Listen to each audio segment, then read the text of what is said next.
Frugal, a psychological thriller, copyright 2025. By J. Wdowski. Complications. Wednesday, 3 days after the wedding.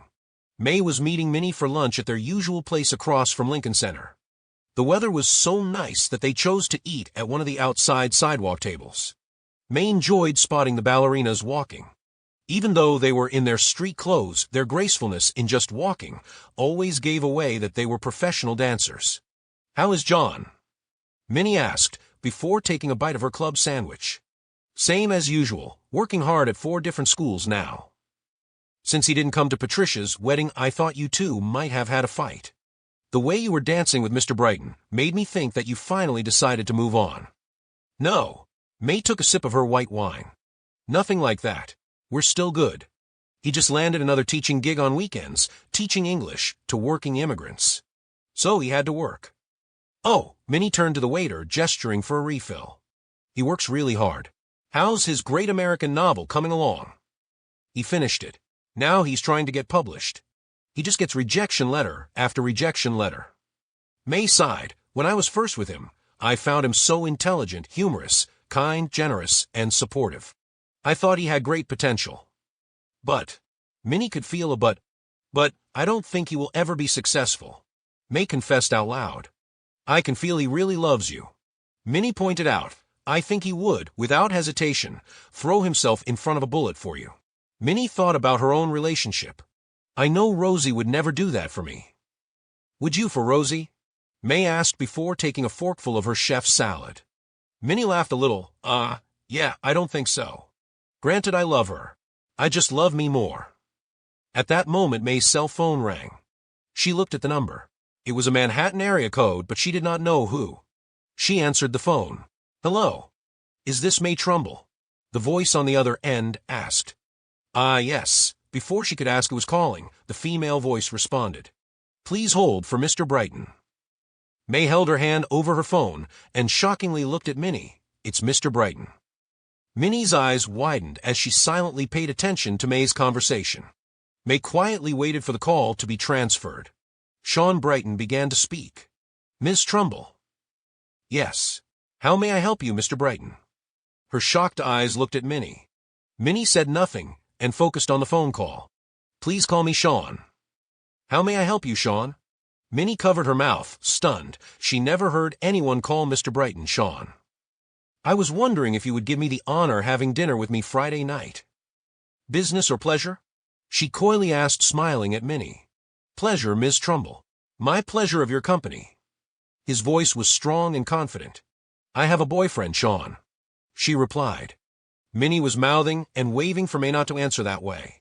"I did not ask if you have a boyfriend. I asked, would you like to meet me for dinner?" "Would you like to meet me for dinner?" He was not deterred. Yes. I would, Sean.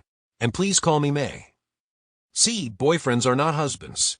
Please hold on the line, and my assistant will give you the details. I look forward to seeing you on Friday."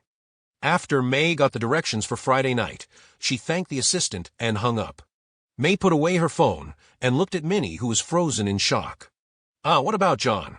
Minnie finally asked the difficult question. "I think I need to take the gamble. A Sean Brighton does not come into a girl's life often." May coldly answered, "You're going to cheat on John." Minnie was shocked that May would do such a thing.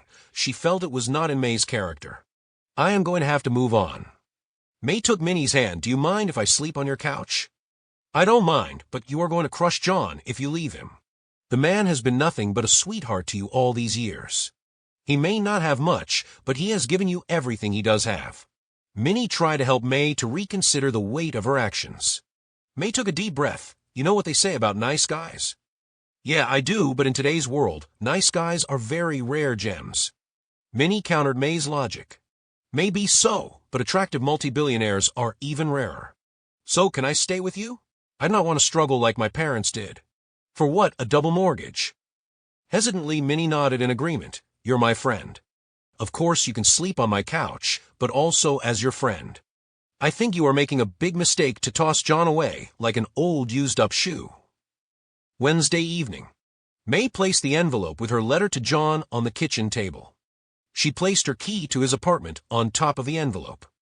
She entered the living room, where she had her things already packed away, in 2 suitcases and a large carry-on. She strapped the carry-on, and her hand bagged herself, using each of her hands to pull the 2-wheeled suitcases. Just as she reached the front door to leave, John unlocked the door and entered. He was startled to see May at the door with all her things packed. Where are you going?" She took a deep breath, and with teary eyes, she turned her head towards the kitchen. "I left a letter for you. It explains everything."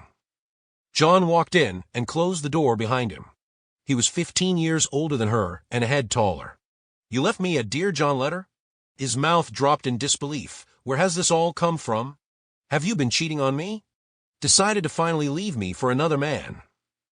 May's watered-up eyes began to silently drop tears. "I have not been cheating on you. I am leaving because I don't want to cheat on you." "Oh, and that is to make me feel better." He could not believe this was happening. His heart sank into his gut. "I have given you everything I have. I was there for you, unconditionally, when you were at your lowest point." May closed her eyes. Her tears began to pour down her cheeks. She felt awful hurting John. "I know you have, but I have invested 2 years of my life with you. We are still living in this dump. You have no job security, no health benefits, and no pension for our old age. I thought you were in love with me. I didn't realize our relationship was nothing more than a business transaction." He felt deeply wounded. "I can't do this anymore." She said nothing and walked past him as she cried. She began to open the front door to leave. John panicked. He begged, "May, please stop. I am in love with you. What have I done wrong?" May opened the door. Before leaving, she turned and faced him. "You haven't done anything wrong. But you haven't done anything right, either. I need a successful man. You will never be successful. I realized that months ago." She glanced at the apartment behind him. "I need something better than this." John felt as if she had plunged a cold steel knife deeply into his heart and twisted it. "The only difference between you and a whore is that you want only one rich customer." He lashed out as she closed the door behind her, leaving for good.